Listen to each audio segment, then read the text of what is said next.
We'll get those suckers! It took me a couple of days to track the Daltons down. They can't get away with this! And in that time, a whole posse of local vigilantes offered to lend a hand. We'll track him to the ends of the earth. They seemed as determined as me to find those outlaws. But as we headed into those swamps, it was like I had my own private army. It was early fall, right? Beautiful time of year. At least you had the weather on your side. Not by my recollection. It was damp and foggy as hell. It was tough to stay on a true course. So we kept an eye out for landmarks. It was autumn. The maple trees were in full color, red as blood. Bury them in the swamp! Where they stand! Except for some bitches ahead of me wanting to do me harm. So I had to face them alone. I wondered why my compatriots didn't come running when they heard the shots. So did you find the Daltons? Not yet. But I did have the questionable pleasure of meeting a few of their friends. The boys had established quite a reputation by that time, so they attracted all manner of riffraff to their cause. Point being, I was under serious attack. Luckily, a barn materialized as if right before my eyes. I scrambled up top to get a better view, but just ended up falling inside. So, how did you get out? The barn doors was open. About right then, I saw some suspicious characters running for the bushes. Of course, I followed them. But that goddamn swamp was like a goddamn maze, and pretty soon I had no goddamn idea where I was. Steve? Steve! Huh? Oh, no, I'm listening. Indians surrounded me from all sides.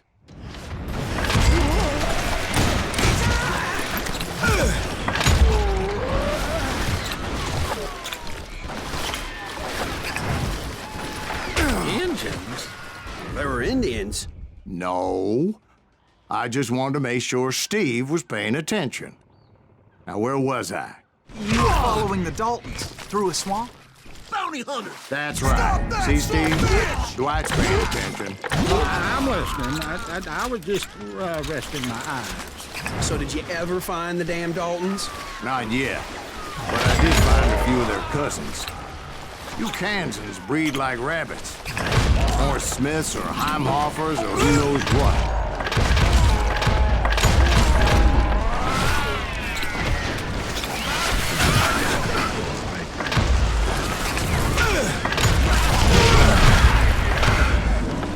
I knew those Dalton boys were out there somewhere, standing together against anyone who would threaten them. And that's when I saw it. A goddamn steamboat. A steamboat in a swamp? Yeah, Steve, but this wasn't much more than a wreck, really. But how'd a damn steamboat end up in the swamps? Guess it floated off during the flood of '89. Now, was it a stern wheeler or a side wheeler? What? Does that really make a difference, Steve? It was a steamboat with a goddamn army on board. It was then that a fusillade of bullets come raining down from on high, and those vigilantes who accompanied me weren't anywhere to be found. But among those men that were shooting at me, I thought I saw some familiar faces. Somewhere up there, the Daltons were waiting on me. Sounds like you don't give up too easy. That's the kind of man I am.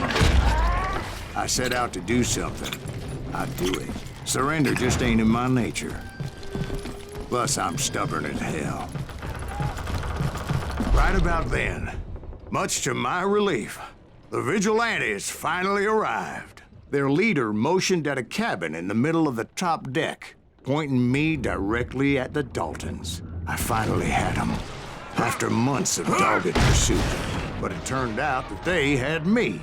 Take him out! I'm sending you to hell! You can't hide from me. The Daltons had played me Not so like a tough fiddle. after all, is it? Apparently, the vigilantes were on their damn payroll.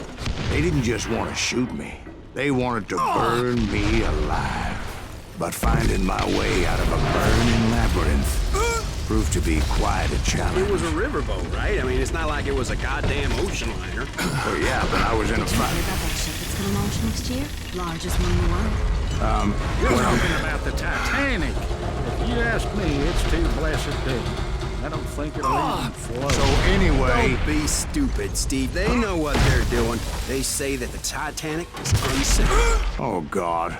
But getting back to that steamboat, how'd you get off it, Mr. Breeze?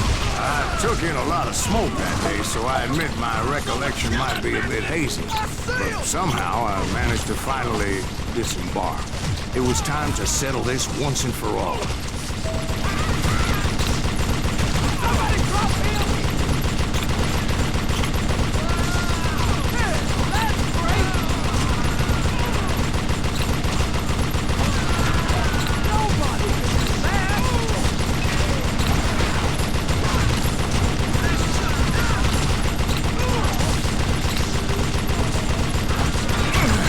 Bob and Grat weren't about to come at me one at a time. They were in this together. Two brothers side by side, determined to take me down. Confident that this time the odds were on their side.